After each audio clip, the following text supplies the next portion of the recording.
मकसद क्या है कहने का, ये सारी चीज़ें हमने बच्चे को दे दी है।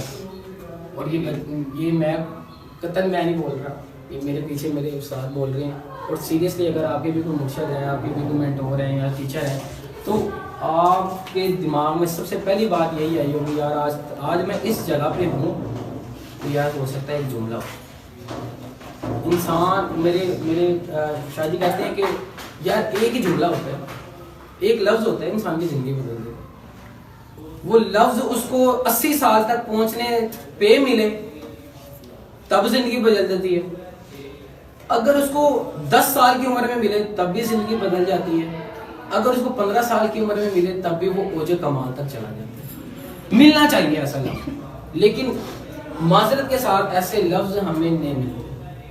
सबसे पहला क्वेश्चन आप जिससे भी पूछेंगे वो कहेगा मुसलमान है। जिससे भी पूछेंगे वो कहेगा मुसलमान है सर, हमारा मजहब क्या है, इस्लाम। हमारी इबादत में सबसे मुखलिस इबादत कौन सी है, वो कहेगा नमाज, और कहेगा तौहीद रिसालत, और ज़कात, और हज, और वो 5 अरकान इस्लाम आपको बताए गए। मुस्लिम, मैं मुसलमान हूँ सर और मेरा मजहब इस्लाम है और मैं यही हूँ, मैं तो इसलिए पैदा हूँ।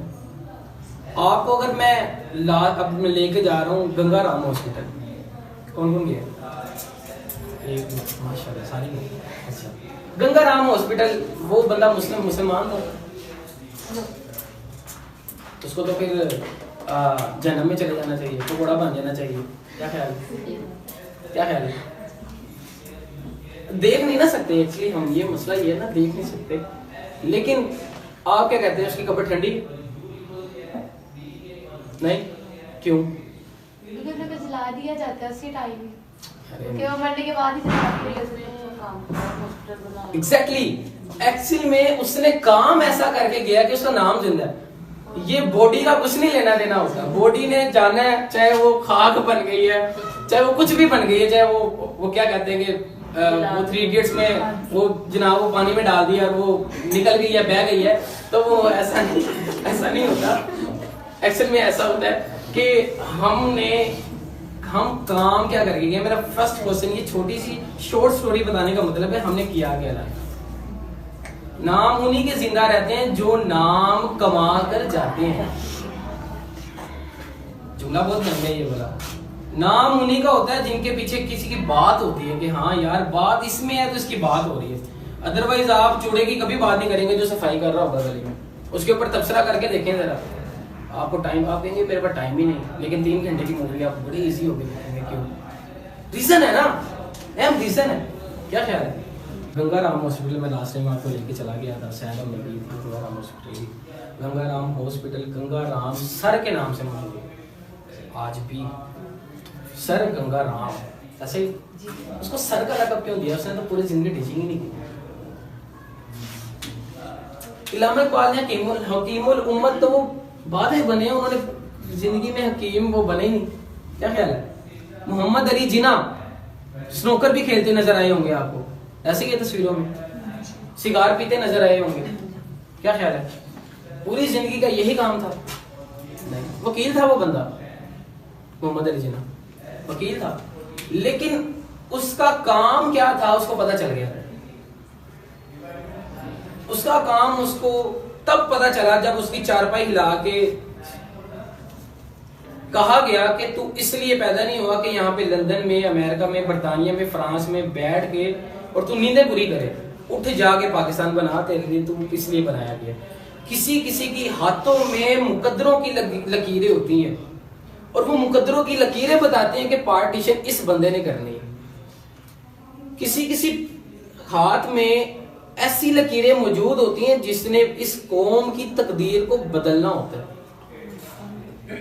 किसी किसी के हाथ में ऐसी लकीरें मौजूद होती हैं जिसने 4 बच्चों की लाइफ को बदल के रख देना होता है।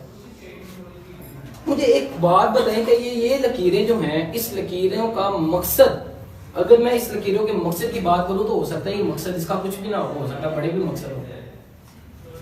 लेकिन मकसद क्या है कहने का कि यार एक मोहम्मद अली जिन्ना, एक इकबाल एक ड्रीम देखता है और उस ड्रीम के ऊपर बात करता है बात करने के बाद वो इस लकीरों के ऊपर बात करता है कि यार मेरा मुकद्दर ये था, मैंने अपनी शायरी से लोगों के जोशो जज्बे को बलाना था और मैं ये काम करके चला गया हूँ, आज मेरी कब्र ठंडी है। अब उसको पेन पकड़ा दिया जाए, उसे कहे सर आके नर्सरी प्रेप वाले बच्चों को पढ़ाएं A for apple B for ball, तो ये नहीं हो सकता। कुछ काम कुछ लोगों के लिए होते हैं। आप यकीन करें कि वहाँ पे ऐसे भी टीचर्स होंगे जो नर्सरी प्रेप 1-2 को पढ़ाती होंगे, ऐसे भी टीचर्स होंगे जो मैट्रिक को भी पढ़ाती होंगे। आप बिलीव करेंगे कि मैं भी टीचर ही हूँ, लेकिन मैं कहता नहीं हूँ कि मैं टीचर हूँ, मैं स्टूडेंट ही हूँ, लेकिन मैं एक इदारे में पढ़ा रहा हूँ। उस इदारा ये बहुत अच्छा होता है मेरे ख्याल से, बहुत अच्छा इदारा है कि जिसके दर दीवार पर फूल लगे हैं। एक्चुअल में इससे लेना देना नहीं होता कि दीवारें क्या हैं, दीवारों के अंदर जो बंदे बैठे हैं हमें उससे लेना देना होता है। असल में कहने का मकसद ये है कि इस दुनिया में आने का मकसद मोहम्मद अली जिन्ना को पता चल गया, तो मोहम्मद अली जिन्ना ने इस कौम की तकदीर को, इस मिल्लत की तकदीर को, इस नेशन की तकदीर को चेंज किया। उसके साथ एक ऐसा बंदा अल्लाह ने पैदा किया जो छोटा होता है और छोटा होते के साथ ही उसको उसकी माँ बकरी का दूध पिला के उसको बड़ा करती है, तो थोड़ा सा बड़ा होता है, 3-4 साल का होता है।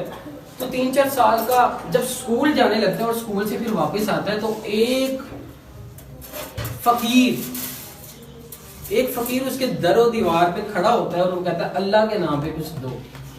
तो वो बच्चा क्या करता है, वो अपना कलम उठाता है, अपना बस्ता उठाता है और उठा के उस कशकोल पे मारता है। वो कशकोल नीचे गिरता है, नीचे गिर के वो कशकोल टूट जाता है। पीछे उसका वालिद खड़ा होता है, उसका वालिद कहता है पुत्र ये तूने क्या किया? कहता है बाबा ये तो मांगने वाला था, इसको मैंने 1 दफा कहा, इसको मैंने 2 दफा कहा कि नहीं है मेरे पास कुछ भी, तू चला जा। लेकिन ये नहीं गया, मुझे गुस्सा आया, मैंने इसके कशकोल पे आसा मारा और ये कशकोल टूट गया। बाबा ने कहा पुत्र इसलिए तू पैदा नहीं हुआ कि तू लोगों के कशकोल तोड़ता फिरे, तू पैदा इसलिए हुआ कि तूने मुल्क की, कौम की, नेशन की तकदीरें बदलनी है, जिसका नाम इकबाल है। तो कहने का मतलब ये है कि ये सारी चीजें आज के दौर में हमें Mohammad Ali Jinnah at a time चाहिए। हमें इस दौर के अंदर मोहम्मद अली जिन्ना, कायद आज़म मोहम्मद अली जिन्ना और इल्लामा इकबाल एट अ टाइम चाहिए। 2 ऐसे लीडर चाहिए जो मुल्क को, कौम की तकदीर को बदलें। आज